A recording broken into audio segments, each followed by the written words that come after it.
Welcome to the Mom Please podcast, the #1 generation-spanning show that discusses all the latest issues in modern society, with your millennial host, Eric Joseph, along with baby boomer representative and co-host, Carol Strand. Join us as we delve into what's going on in the world today and discuss how to bridge the aisle to find common ground. And now, for this week's episode of Mom Please. Previously on Mom Please.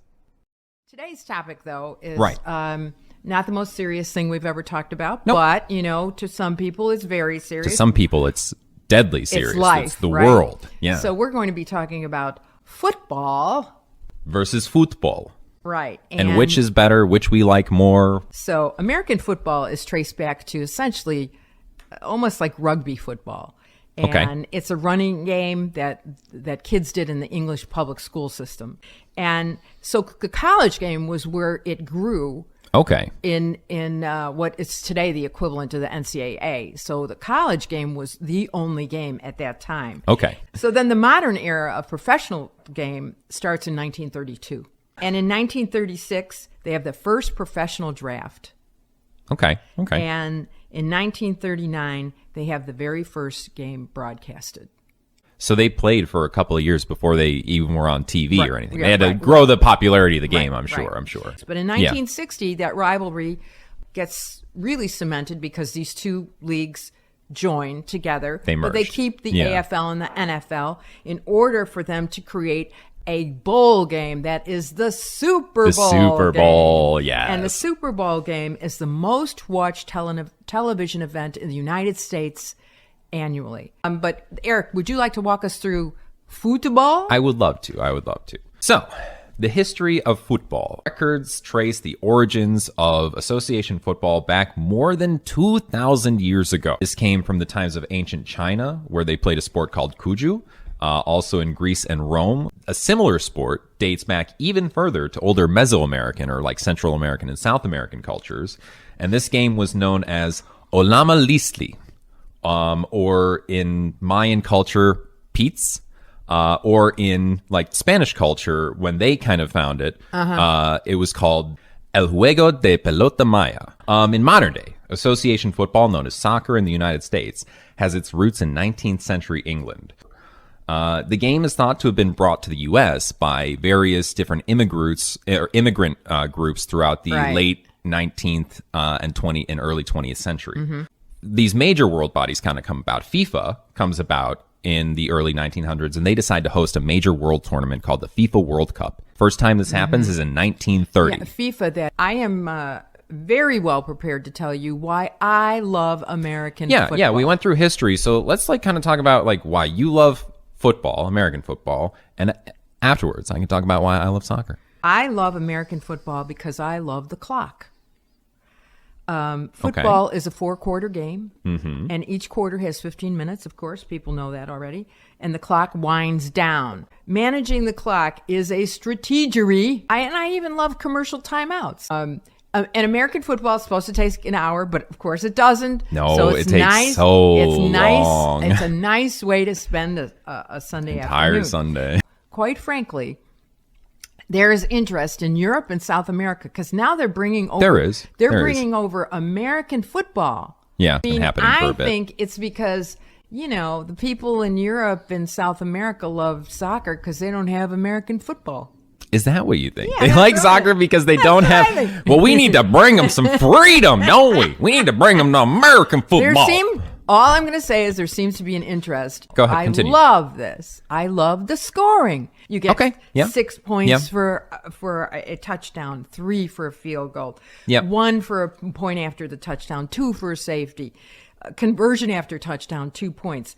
I love the scoring. I love when you can have a game where you have a great offensive team and the scoring is really driven up. That is super fun game to watch. And it's also really fun to watch a great defensive team keep the score down, and it's really a tight game. Both of those are equally as exciting. So due to the demands of the season in the NFL, there are only 17 games. So you have all spring and all summer as a fan to talk about your team's weaknesses and strengths, what their position is in the draft, in anticipation for the next season. Football is big money. Okay. The 32 teams last year, they're an industry. The 32 teams last year generated $20.5 billion. I would love to talk about what I like about soccer. Well, wait. So I have some funny stuff as to why I like football, but I'll let you convince me why I should love soccer. And now for the conclusion of the last episode of Mom Please. Okay, so I'm actually not just going to convince you why you should love soccer. I'm going to make cases for both soccer and football because I prepared like a good little debater like I was told to in high school, right? So I do think soccer is a really, really amazing game. I think it's very, very interesting. I do think that there are pros and cons to it. One of the things I really like about soccer is that soccer never stops. You know, you mentioned that you like commercial breaks and you like commercials. If I'm sitting down to watch a sports game, I want to sit down and watch the sports game. I don't really care about the commercials. I need to go up and go to the potty. Yeah, that's why there's a pause button on your Comcast remote, you know? Like you pause it and then you can catch up. No. I want to watch it in real time all the time. I think that that's more interesting. I think that because there's no stopping, the fans themselves, when they're at the games, they're interacting with the game a lot differently than if you are at an American sports game. Oh, you know, get your beer here. At an American sports game, there's constant stops for like timeouts, TV timeouts, you know, this and that. So you're naturally experiencing these kind of lulls, you know, these moments of no action. Right. Not like right? American baseball lulls. No, not quite. But in soccer, there's always action going. And because of that, the fans are constantly singing. They're jeering, they're cheering. Like I told you, the guys who are making fun of the dude wearing his chino pants, like there's stuff like that going on all the time. And it's really, really great. The energy at these things is insane. It's amazing. Okay. So that's one real thing that I really think is very cool about soccer. Another thing that's very, very good about soccer is because of the relegations and promotion system, every game matters. In American sports, there are dead games in the middle of the season that legitimately don't matter. In NFL football, you could win 9 games and make the playoffs. So in theory, only 9 or 10 games really matter every season. But in the Premier League or in the Spanish League, because you have the threat of being relegated, you could lose a lot of money. You could lose a lot of players who don't want to play on a team in the lower league because they think they're better than that. They want to go to another team.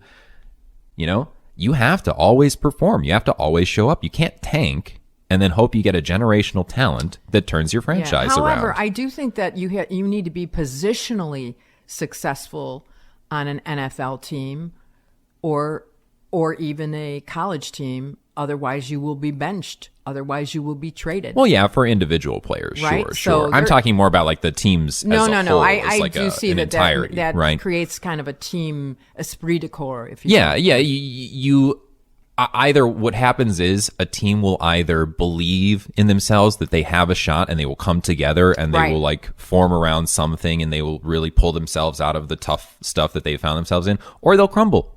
You know, because they just know they can't hack it. Right. You know, right. So I think also I like that the game itself, I believe, is a lot more fluid than football. Like football, you stop every play. You know, you have like a play, then the play is over, you stop, the huddle happens, you decide the next play happens. So there's always like play, stop. And I think there was some study done not too long ago where over the course of a 60-minute football game that lasts like 2.5 to 3 hours of real time, only about 12 minutes of sport is actually played. The guys are only moving around playing for about 12 minutes. Right, but 15 minutes. You have to huddle because you're sending in a play because there's more strategy. Well, yeah, we're getting around to that one. Trust me, I'm doing positives and minuses. We're getting around to that, right? So give me a sec. But I do think that, you know, because the game just goes, it's more free flowing. And part of that is because there are way less rules. In soccer, you can't touch the ball with your hands unless you're the goalkeeper. And even then, the goalkeeper can't touch the ball with his hands in certain places. The offside rule, which is basically like you can't just cherry pick it at your opponent's goal. Right. You can't tackle the person before you tackle the ball when you're making a tackle. Right. Which apparently you think they don't see all the time, so people are flopping. Hence the flopping. There's like high kicks. You can't kick too high in a dangerous way that might hit somebody in the face, right? And when the ball goes completely over the line, the whole ball goes completely over the line, it's either in the goal or it's out of bounds. So there's like 5 rules in soccer, basically. Yeah, right. Whereas football, I'm going to just bring up, I looked up the most obscure football rule that I could possibly find, American football rule that I could possibly find. Because the rule book, if you look through the rule book, it's like, of course. It's like this thick. Yeah. The rule book in read NFL the is golf like that thick. Rule book sometime. Right? So there is a rule called the fair catch kick rule. And the fair catch kick is a rule that states that a team that just made a fair catch can attempt a free kick from the spot of the catch. And that kick can be placed on a tee like this. It doesn't have to be a guy holding it. You can put it on a tee, and the kicker can attempt a field goal from that position with essentially no pressure on them. And so, like, this is a really, really weird thing because it's one of the only rules that breaks the end of the game. Like you said, football ends at a certain time. Not if this rule comes into play. Okay. If you do a fair catch at the end of the game and the clock runs out to 0-0 on that play, you're still allowed to run this play. They will put more time on the clock so that you get to run this play. Right. So in this one case, that's one instance, just the one. Okay. Where the game doesn't end, right? Also, it has been only been attempted a total of 26 times since the year 1921. Well, you're too far away. Okay. Yeah, I mean, generally that's the problem. You're too far away because, like, there are generally, like... You're too far away from the goal. You're like 75 or 80 yards away a lot of the time because you're not generally receiving a fair catch in favorable position where you're going to be able to kick a field goal, right? Unless some really fluky thing happens, right? The most recent 2 times that it happened, 2019, in a game played between the Tampa Bay Buccaneers and the Carolina Panthers, it happened, and they missed. They didn't successfully convert that. And then before that, in a game in 2013, between the St. Louis Rams and the San Francisco 49ers, it was attempted again. And that time, it also missed. And in fact, the last time the play even resulted in a successful field goal was November 21st, 1976, almost 50 years ago. So why is this rule even exist anymore? Just cut it from the book. Get rid of it. It's useless. Nobody does it. It doesn't work. But it gives a team a chance to think that they could win the game. But how many times do you think, if it's been used 20, obviously, it's been used 26 times in 100 years. They probably don't even practice this. Obviously, it is intended where there is some There's some weird thing that happens, right? Miss kick to the team. They take a fair catch on a very short field. A very short kick, and they think they can make it. Right. So it could, but I just think it's so weird that it could happen. Yeah, a bird could poop on my head right now inside my house. That could also happen. Okay, no, that's much more remote. That's true. That's fair. Now, I will be fair to football. And say that the handball rule is really finicky in soccer. I still think right now nobody knows what a handball actually is, and I think the rule is like different between leagues. So that's a weird one. But also, nobody knows what a catch is in football, right? Or have we figured that out? Because like the Des Bryant thing in 2015 did happen. If you sit with me on any given day watching football, I will tell you if it was a catch or not. I know what a catch looks like. Okay. I actually think the Commanders didn't get a completion. They didn't get a completion in the end zone yesterday. Yeah, there was one I thought the flag should have been thrown. I thought it was a catch. So, yeah. So that's the start, and I think I was going to go next into the scoring thing. I think you're right. The instances of scoring in football are more valuable. Now on the flip side, though, this is going to the soccer. On the flip side, every goal that you score or every goal that you concede is way, way more exciting or way, way more traumatic and jarring to you because of how valuable each individual goal is in soccer. So like when you go then up, make it 10 points or something. Come on. Well, then you have to find other ways to score. Like an overhead kick is worth 15. You know, right? I hate it. Soccer athletes, it's generally like a less stressful game on your body. This is a sport that the players tend to last pretty much into their mid to late 30s relatively consistently, like especially like top tier players. I think that there's some issues happening recently with players having like heart issues on the field, but I imagine that they're kind of working these issues out, right these kinks now out. It's kind of like football's issue with CTE. But they're they are now looking at soccer as well for CTE. They are, and I do have a note here that they have done studies, and this information is from a 2005 to 2022 study that I'm going to cite here. Soccer has a high-ish concussion rate, higher than other sports, but not as high as football. Right. And the direct comparison here is in high school. In boys football, there are about 10.2 concussions per 10,000 athletes, and in soccer, it's about 4.1.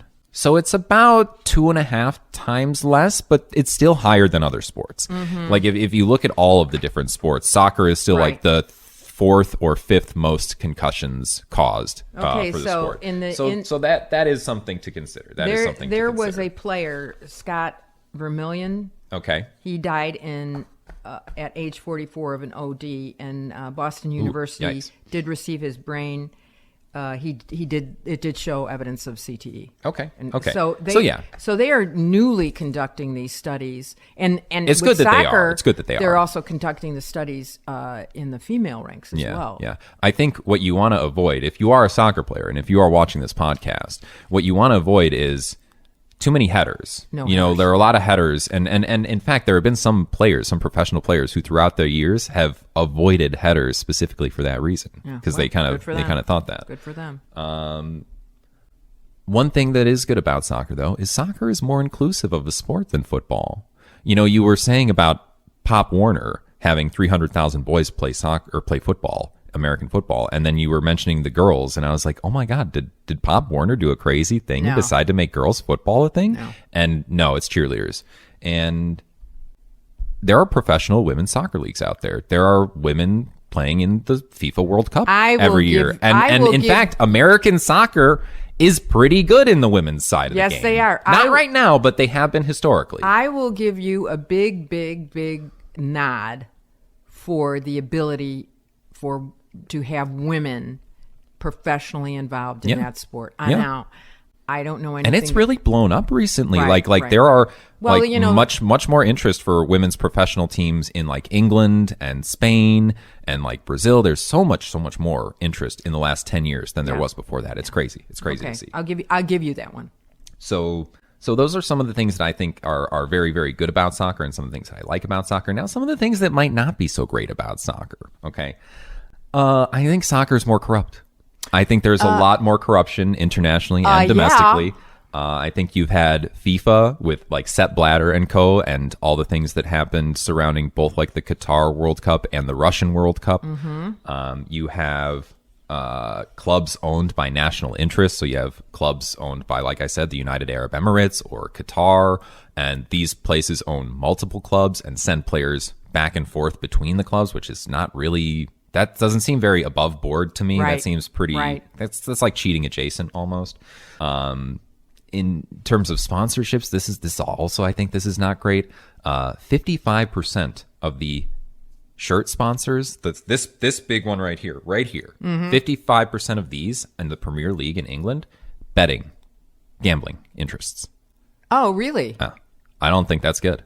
But there's big betting on NFL football. Well, yeah, I mean, there's betting everywhere, but when the betting also comes along with like proven, repeated refereeing match-fixing scandals, especially like what happened, like in one of the biggest ones, in the Italian leagues, in Serie A, there was a huge match-fixing scandal in like 2006, 2007, that one of the bigger teams in the league was involved in. Juventus, one of the biggest teams in the league, was involved in, and they actually got kicked out of the top tier because of it into the Serie B tier, into the next lowest tier. Well, at least somebody acted on it. Yeah. Like, well, usually when this happens, people are acting on it and trying to root it out. But I think anytime you have significant amount of gambling interests associated with, something that is, kind of like a chance event, but can be controlled by other people in certain ways, like referees can influence games. Right.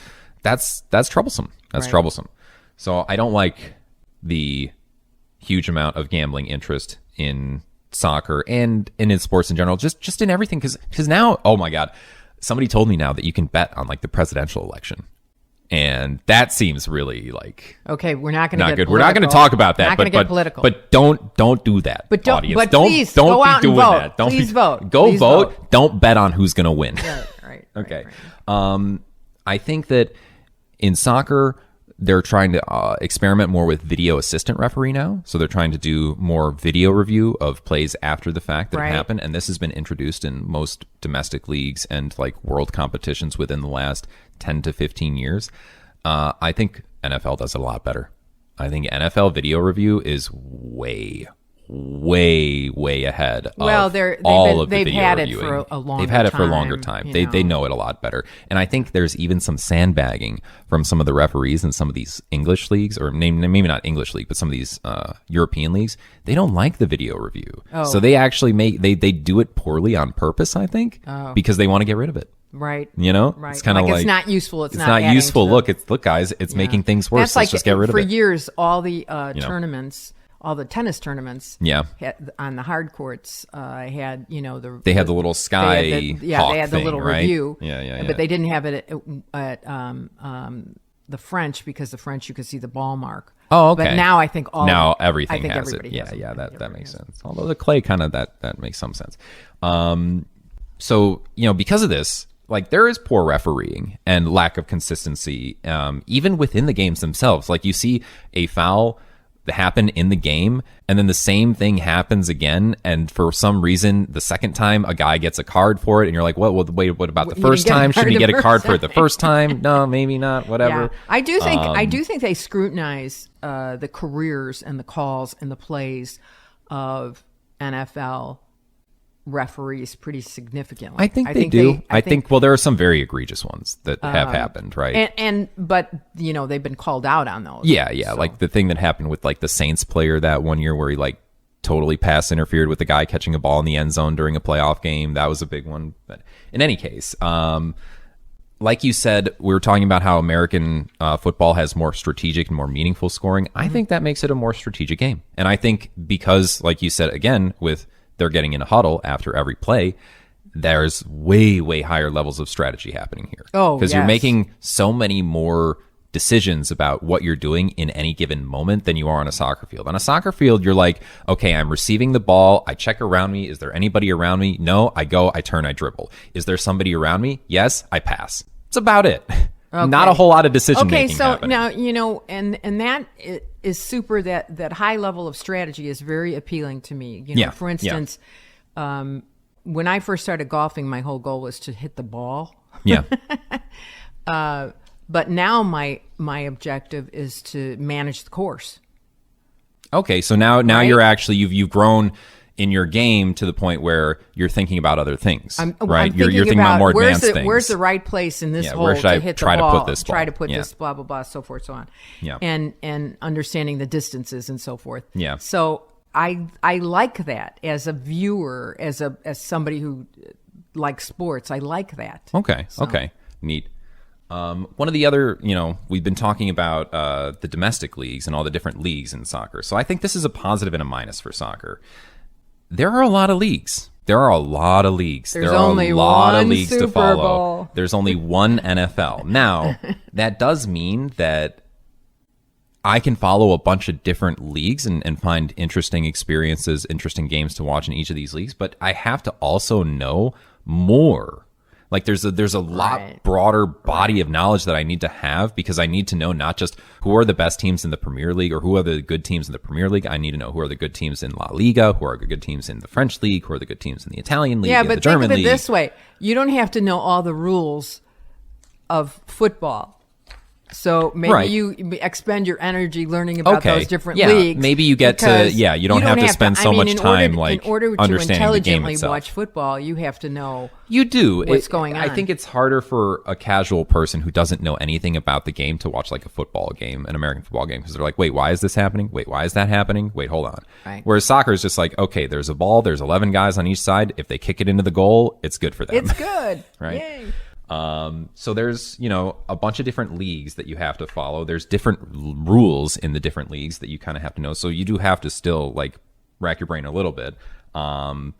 Your team can become bad enough that they get knocked out of their highest level competition. You get relegated, like that can happen. And that's not fun for people. That is not a fun time for people in their teams. And how does the support continue to, not just the fan base support, but the financial support to an organization like that would get tough too. Yeah, definitely. So that's not really great. Your favorite players can, because trades happen differently, contracts and trades are a lot different in soccer, and agents have a lot more power in soccer than they do in football. So players can actually force their way out of clubs at times if they want to. I remember this guy, Luis Suarez, who's currently playing on Inter Miami with Lionel Messi and co. He's bit people in games at several times in his career. I don't think that's okay. In order to biting is not okay. In order to force a transfer to a team he wants to play on. And I agree. I don't think biting people is okay. Did he get that play from Mike Tyson? Oh, maybe. You should see his teeth, though. They're huge. Good chompers. So that's kind of, weird. There's no end of season tournament to determine the best team, which I think that can be good and bad, because that means that each of the games during the season's more meaningful, but it also is the end of the season tournament's exciting. In football, the playoffs, they're exciting, Right. And I will talk about playoffs. I will talk about playoffs. Right. Love it. So, there's that. You have these teams that are owned by national interests, which again, I said is kind of dubious, kind of not so great. And especially with the French thing, I'm gonna point towards the French-Qatari relationship that's kind of a little bit political. So Qatar recently hosted the last World Cup, right? Right. And I think, Qatar hosted the last World Cup, and France hosted the most recent Euros, right? But there was a lot of money and voting happening towards the Qataris. They were clearly, Qatar was giving people money to vote for them. Same way things were happening before.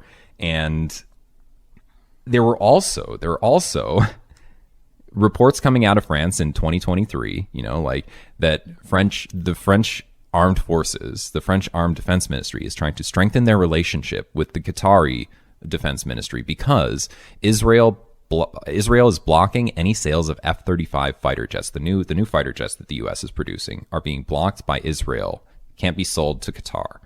So Qatar's got to find fighter jets from somebody else.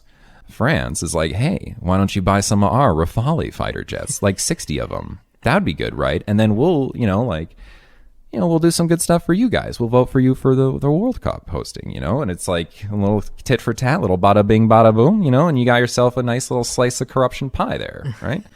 So I think that... Are you throwing shade at the frogs? I am, those Frenchies, they're corrupt a little bit. Maybe just a little bit, though. We just had those beautiful Olympics there. Yeah. So you have corruption in various different places, and we talked about, in the Italian league and with FIFA and all that stuff. But there's also positive aspects to it. There's also positive things. Your team, if your team is bad, it doesn't have to, American teams kind of tank to try and find generational talent. Your team could attract generational talent through its academy, because the sports are not played at public schools and stuff like that. They're played at these sporting academies, the one of the big Spanish teams. Oh, you mean like it would be organized around traveling soccer is here? That kind of thing? Yeah, basically it would be a school where the majority of what you do is learning how to play soccer, but you also get to study maths and sciences and other stuff. But that stuff is kind of less important than the learning how to play soccer. Okay. So Barcelona, one of the bigger teams in Spain, for example, has this wonderful youth program, youth academy team called, or factory, I guess you could call it, called La Masia. And La Masia has been known to produce generational talent after generational talent. So even if Barcelona, the team, experiences a period of time of malaise where they're not very good, there's always hope for that franchise, that organization, to produce these crazy talents through their school, essentially. And so your team can come up through a talent through school. And that can either be through them playing for you and winning you things, or some other team that's bigger than you could come along and be like, hey, you've got a great player. Here's $50 million. Give us that player. Okay. And you're like, okay, we can take that $50 million. We can buy 5 other players to round out our team a little bit. And we're better than we were before, because 5 players can definitely outplay 1 player on a soccer team. It's not that situation where a single basketball player, 2 basketball players is going to make your team function. You need a team, right? So that's kind of nice. Your team can also be purchased by, say, Ryan Reynolds and Rob McElhenney, or outside interests. A billionaire could come and buy your team, pump money into it, then your team grows and becomes great. Now that's that's well, good and bad. That's good and could bad. Be purchased, but it has to be. But it has approved. Salary cap stuff going on. There's not as much salary cap, and you can't just go to like the Packers couldn't just go to the Bears and say, we want to buy this player from you right now in the middle of the season. That can happen in soccer.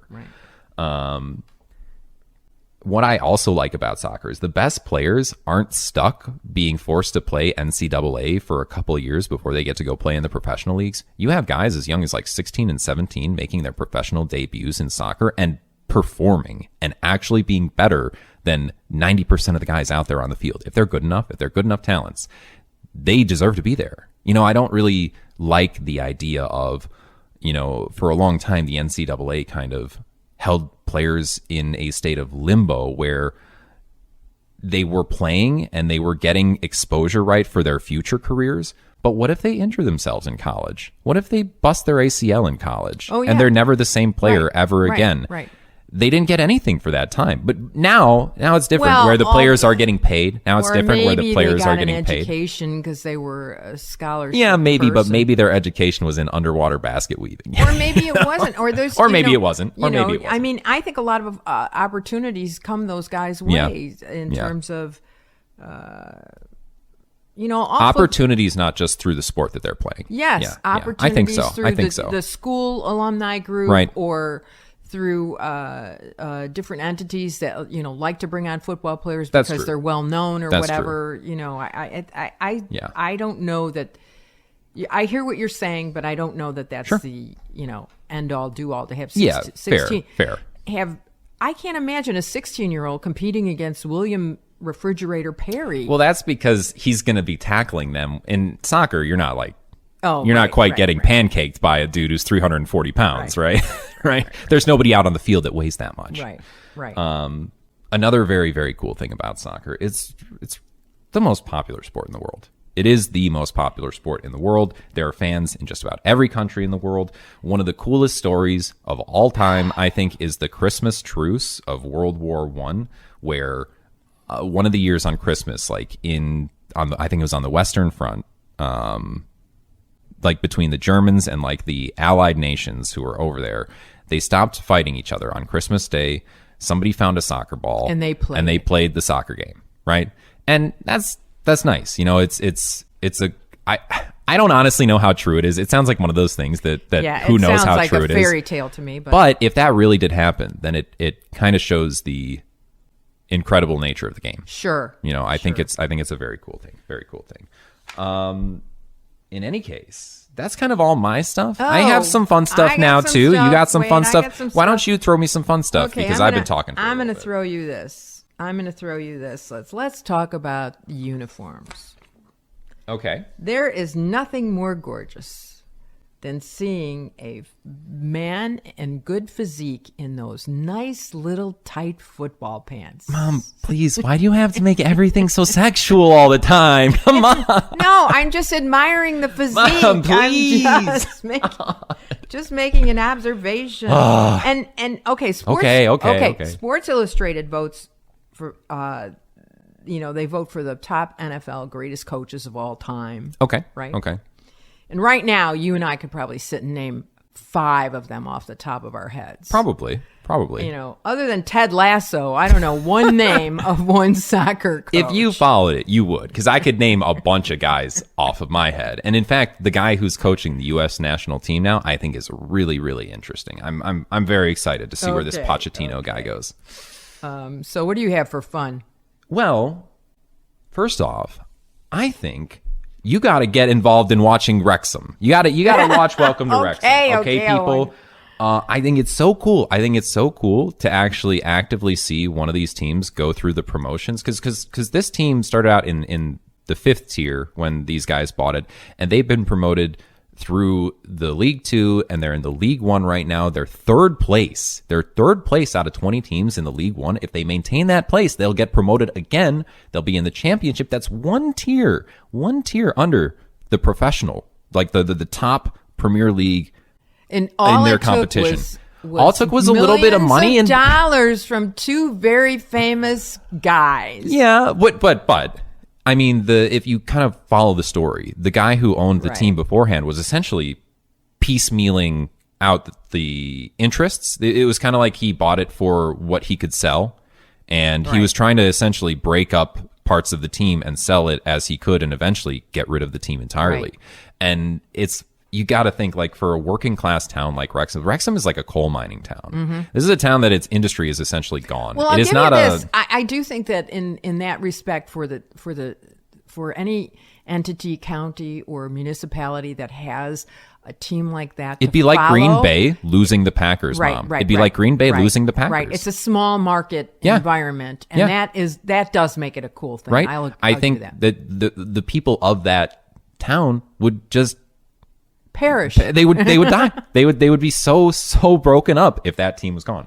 So I think if you like anything about soccer, or even if you don't like soccer and you want an introduction to what it's like and what some of the more interesting things about it are, check it out. Welcome to Wrexham on FX. It's very good. Okay. Pay me money for plugging you, FX. Yeah. Thank you. Or Ryan Reynolds.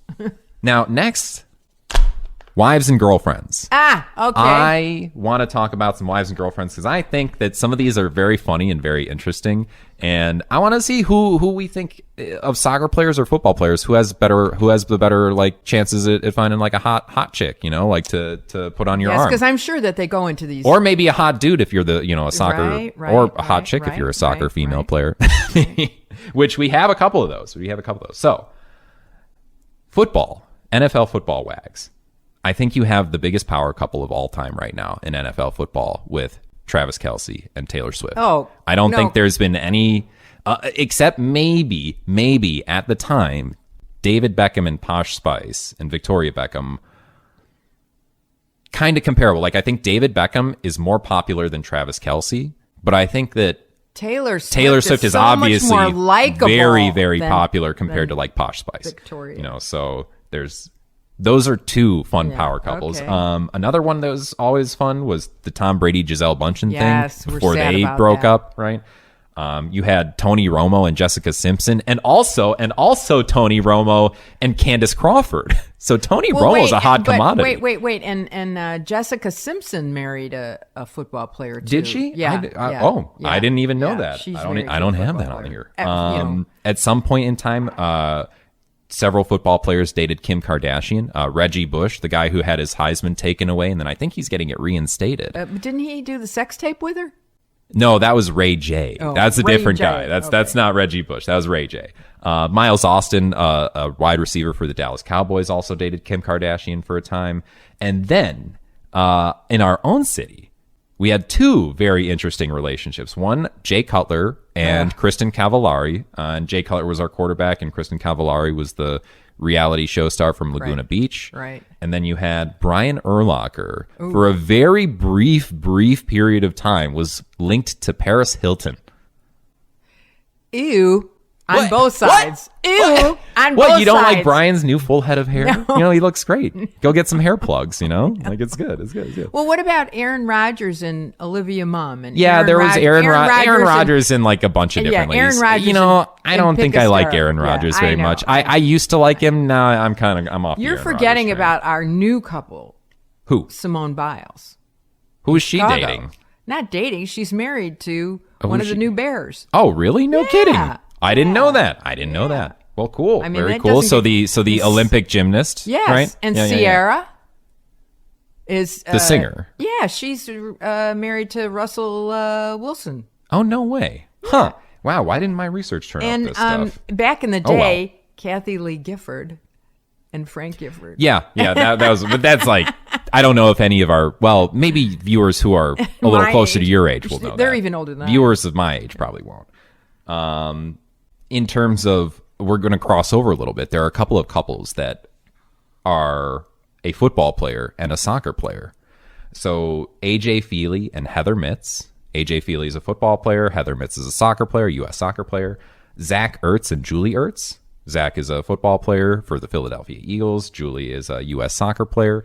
And then you have J.J. Watt and Keelia Ohai, who's a former NWSL soccer player. And J.J. Watt's obviously was the defensive end for the Houston Texans all those years. It was really, really good. Really great. So you have even, it's interesting, some football players are like, oh, hey, that soccer chick, she's kind of hot, like, what's going on? Okay.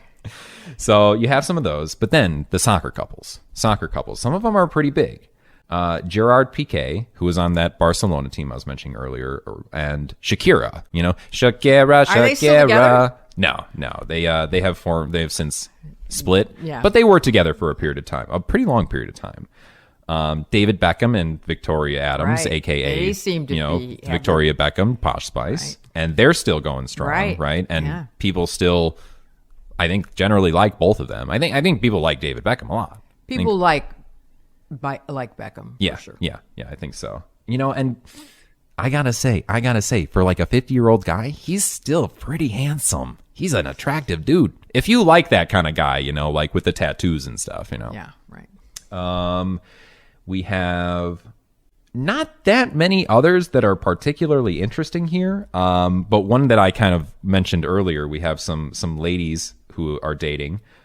Megan Rapinoe of the U.S. national team and also played in the U.S. League, is married to Sue Bird, WNBA player, WNBA star, former WNBA star. That's kind of interesting. It's kind of interesting. I think athletes probably attract each other. Because I think they have a work ethic and they have. They kind of know what each other goes through as well, with like being they professional athletes, right? Like you hear that story about like Andre Agassi when he meets Steffi Graf the first time, and it's like they both kind of talk to each other for a little bit, and then Steffi Graf looks at him and she's like, "Man, tennis, huh? Don't you just hate it?" Yeah, and he's like, "Yes, yes, finally, somebody who gets me." Right. So for a little bit, though. Let me ask you this then. Okay, so we are always going to do our little kind of let's get personal. Let's segment. get personal. Right. Okay, so my question is, given the situation of if you were to have a youngster in your life now, would you let them play football? Would you prefer they play soccer? Where are you at on this? Where do you come down on that? Well, I definitely prefer that they play soccer. I don't think I would hard say no to letting them play football, even though all the information out there suggests that you really shouldn't have kids knock their heads together when they're developing, when their brains are developing and all that. I think I would, I would inform my kid at some age. Like, I probably wouldn't let them play it until they were a certain age. I probably would say, like, you get to start playing football at age 13, maybe 14. Okay. Now, that's interesting because you yourself played traveling soccer and begged me halfway through the season to let you go play American football. Right. But, I'm 12, right, at the time. And I think you were younger than 12. You think I was younger than 12? And I basically, said, you've got to finish what you committed to first, and then you can move on.